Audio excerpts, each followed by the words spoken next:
আসসালামু আলাইকুম রহমতুল্লাহি বারকাতুহু। সুপ্রিয় দর্শক, এখন আপনাদের সরাসরি মাজুরিয়া মাজার শরীফ পীর হজরত আকবর দেওয়ানজি রহমতুল্লাহের বাৎসরিক উরুস শরীফের কিছু দৃশ্য আপনাদের সামনে সরাসরি এখন তুলে ধরব। এখন আমরা এই মাজুরিয়া মাজার শরীফ এর জলসা কমিটির কাছ থেকে আমরা কিছু তথ্য জেনে নেব। আসসালামু আলাইকুম। ওয়ালাইকুম আসসালাম। আপনার নাম? আমার নাম জুলফিকার মল্লিক। জি, আমাদের এখানে মোটামুটি প্রতি বছর নেই, এবছরও 51তম জলসা অনুষ্ঠিত হচ্ছে। আমাদের নির্দিষ্ট ডেট চৈত্র মাসের প্রথম বৃহস্পতিবার। এই বছর তাই হবে, আমাদের রোজা মাস পড়েছে, তা সত্ত্বেও আমাদের এবছর 51তম উরুস শরীফ উদযাপিত হবে। প্রধান বক্তা হিসাবে আছে আমাদের ভালো বক্তা, কোরআন হাদিস ব্যাখ্যাকারী, বেদ ব্যাখ্যাকারী জনাব মৌলানা আমিরুল ইসলাম চতুর্বেদী। আমিরুল ইসলাম চতুর্বেদী, বর্ধমানের। এছাড়াও আছেন ফুরফুরা শরীফ থেকে আগত জনাব মৌলানা আবুল কাসেম সাহেব, তিনিও আসছেন আমাদের এই জলসায়। আমাদের পরিচিত এবং বিখ্যাত গায়ক, গলা গজলের নাত পরিবেশন করবেন জনাব মৌলানা মেহবুব আলী চিশতি সাহেব। আরও আছে আমাদের সভাপতি আছেন মৌলানা শেখাওয়াত আলী সাহেব। এছাড়াও আছেন আমাদের জনাব মৌলানা নূর আলী সাহেব। সকলেই এখানে সারারাত্রিব্যাপী ওয়াই নসিহত করবেন। এবছর প্রতি বছরের নেই আমরা এইটা উদযাপন করছি। আমাদের কাজ মোটামুটি আগিয়ে গেছে।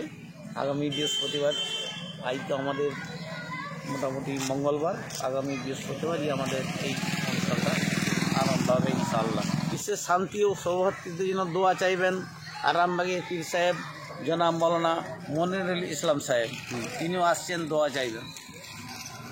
তো গত বছর 50তম উরুস শরীফ পালিত হয়েছিল, এবছর 51তম। তো এবছর কি মনে হচ্ছে যে রমজান মাসের উরুস শরীফের প্রভাব কেমন, কি লোক সংখ্যা হতে পারে আনুমানিক? লোক সংখ্যা গতবারের চেয়েও আরও বেড়ে যাবে আমরা আশা করছি। এখানে সব পীর বাবার দোয়াতেই আসে, এখানে যে যার আসে আল্লাহ তার ইচ্ছা পূরণ করে, আল্লাহ সহ্য করে, পীর বাবা দোয়া চাই। তো এবছর আপনারা মাজারে কি কাজ করেছেন একটু যদি বলেন। নদীর দিকে প্রাচীরের একটা বিশাল কাজ হয়েছে। আচ্ছা, ওই মাজারের সাইডে নদীর দিকে আচ্ছা, প্রায় আমাদের 20 লক্ষ টাকার একটা কাজ হয়েছে। মাশাআল্লাহ।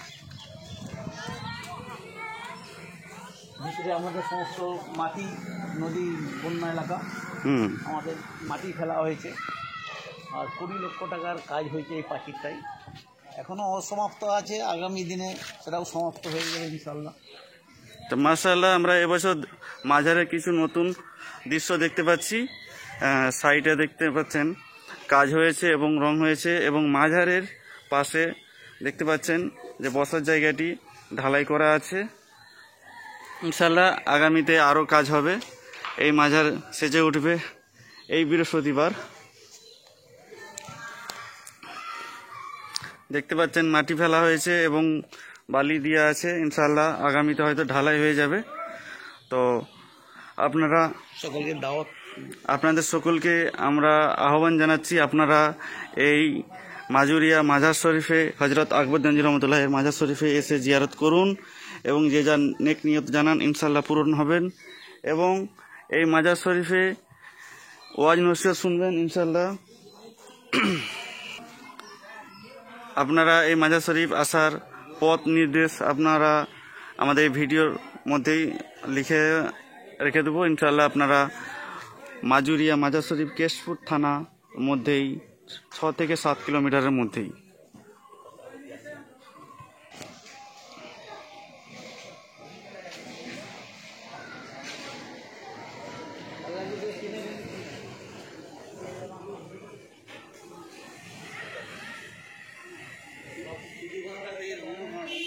নতুন করে হয়েছে সাইডে।